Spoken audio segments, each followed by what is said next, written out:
From KVUE News in Austin, you're watching Texas This Week with Ashley Goodo. Good Sunday morning. The race to represent District 21 in the U.S. House of Representatives is heating up. The seat is now considered a toss-up. District 21 includes parts of Travis and Hayes counties and stretches west to Blanco and Gillespie counties and beyond. In 2018, the seat was open and Republican Chip Roy won by about 3 percentage points. This time around, he's facing former Democratic state senator and Texas gubernatorial candidate Wendy Davis. But Congressman Roy is confident the people of Central Texas will back him. We discussed his campaign. How would you describe your first term in office? Well, look, when I ran 2 years ago, I decided to run on a pretty simple idea of just doing what you said you would do. And when I've gotten to Washington, that's what I've tried to do. I've tried to fight to make sure that we have a secure border, make sure that we preserve health care for the people in the United States and in the state of Texas and my constituents, to make sure that we balance the budget, to make sure our men and women have a clear mission and the tools to carry it out and care when they get home, and then pretty much keep Washington out of our lives. And that's what I've tried to do. I never would have guessed 2 years ago, though, that now I'd be running on a campaign to stand up for America. And that's what we're doing. And talk to us about why it is you're running for another term. Well, the last 2 years has been a great honor to represent the people of Central Texas. And I feel like I'm just getting started. I was very pleased this year to pass a bipartisan piece of legislation, the PPP Flexibility Act, which is helping save the jobs for thousands of Central Texas and thousands of businesses, restaurants, hotel owners, live music venues, so many of the people that have been negatively impacted by the virus and, of course, the shutdown related to it. And it takes a lot for a freshman member of Congress to get a bipartisan bill passed. And I'm very proud of doing that. And I'm also proud of standing up on the floor to try to change the processes and make people understand that Washington is broken because we're not sitting down and rolling our sleeves up and doing the hard work that the American people sent us up there to do. And so I don't mind picking a few fights every once in a while in defense of the people here that I represent. And I'm proud to do it, whether it's border security or spending or health care or whatever the issue is on the floor. And I'm looking forward to finishing out here strong and then getting out on the campaign trail, and then another 2 years representing the fine people of Central Texas. You know, in 2018, this race was pretty close, but you won by 3 percentage points. This time around, the race has been declared a toss-up, and you're facing a Democrat that has much more name recognition, former state senator and former gubernatorial candidate Wendy Davis. Are you at all concerned that the district could flip this election? I think people of Central Texas know full well that I've been fighting for them, that I've been doing what I said I would do, and I think they know full well who my opponent is.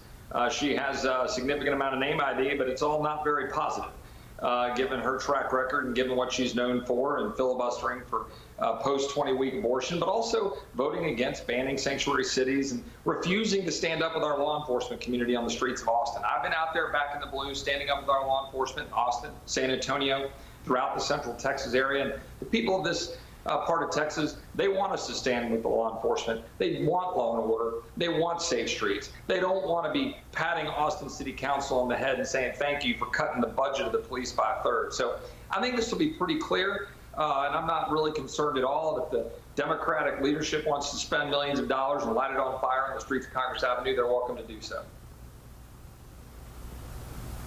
You know, Davis has said that she's running against you because you look out for special interest groups, not the people. And she calls you one of the leading COVID-19 skeptics. How do you respond to that? Well, people when they're running campaigns love to throw out terms like representing special interests, but I'm representing the people of Texas when I'm fighting to get their jobs back, for instance, in passing bipartisan legislation with a freshman Democrat from Minnesota. I'm working on a bipartisan basis with Democrats in Texas to make sure that we have a secure border like Henry Cuellar, and having a bill that would clear the cane and build a road along the border so our Border Patrol agents can do their job effectively. Working on a bipartisan basis to stand with law enforcement. My opponent, on the other hand, is working on a partisan basis. To stand with the radical leftists of the City Council of Austin, Texas, that want to endanger our communities, that don't want to stand with law enforcement, that don't want to stand up for the people when you have to make hard decisions in Washington. And I'm proud of my track record, and she's going to throw lots of elbows and punches because that's what they're left with. I do want to ask you about your response to COVID-19. You have made some comments that people would say show that, you are skeptical of the virus and just how serious it is, and things that have been counter to what doctors and even the nation's top doctors have said. How do you respond to that? Now, what I've been doing is studying the actual facts and the actual data, looking at who's been affected by the virus and trying to zero in on that, right? We know the data, right? We've seen the number of people, the 80% of people who succumbed to the virus, who are over 65 years of age, the number of people that have been hit by the virus in nursing homes and assisted living facilities. Let's focus on that, not running sort of the panic and fear playbook that my Democratic colleagues prefer to do, for example, in opening schools.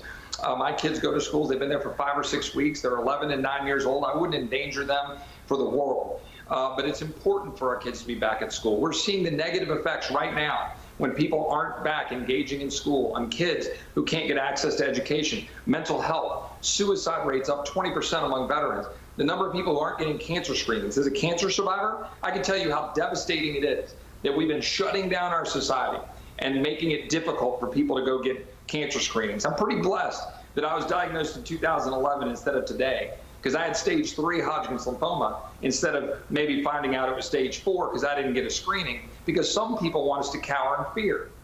I've been looking at the data, going to hearings, calling all the people in the administration to try to seek the truth and then convey that truth to the American people, in particular the people of Central Texas.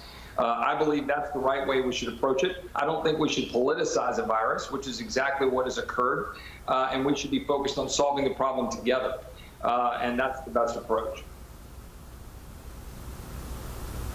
If you are reelected to Congress, what will be your top priority in 2021? Well, again, I look forward to going out and campaigning over the next 4 or 5 weeks to earn support, and I'll continue to fight for the things that I ran on initially. Making sure that we stand up to secure the border of the United States, to protect our communities, but also to protect the migrants who come here, who are abused by cartels and lawless organizations on the journey. We should do our basic job to do that. We should balance the budget, like small businesses and people who balance the budgets in their own homes. And we should fight to ensure that we preserve healthcare freedom and the ability for individuals to access healthcare without a government bureaucrat, or importantly, an insurance bureaucrat getting in the way. I laugh at my Democratic colleagues who talk about how great they think the healthcare system is, but yet they keep offering brand new mega solutions to it, like Medicare for all. They recognize the failures in the healthcare system. We all need to work together on them to solve those problems and to restore the doctor-patient relationship. Stop having bureaucrats get in the way of that. And lastly, I want to stand up for our men and women in uniform, make sure they've got the tools they need and the care when they get home. But importantly, I've been raising questions on a bipartisan basis. Wrote an op-ed in the Washington Post with Democratic colleagues and Republican colleagues saying it's time for us to rethink our authorization of the use of military force.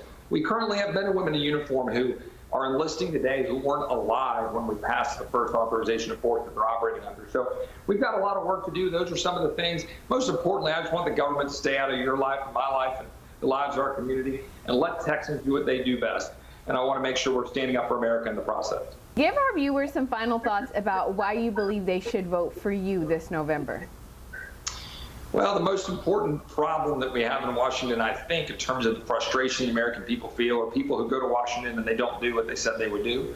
And worse yet, they don't even do what they're doing when they say they're doing it. In other words, they want people to go there and actually do what they said they would do. And I've been doing that. That's what I'd like to continue to do, to represent the people of Central Texas, to fight for them, to fight to make sure that government's not interfering with their quality of life, but rather enhancing it by making sure we have a secure nation, a secure communities, that we're standing with our law enforcement, standing with our Border Patrol and ICE, standing with our men and women in uniform overseas, and making sure that we have the strongest, healthiest country we can have going forward.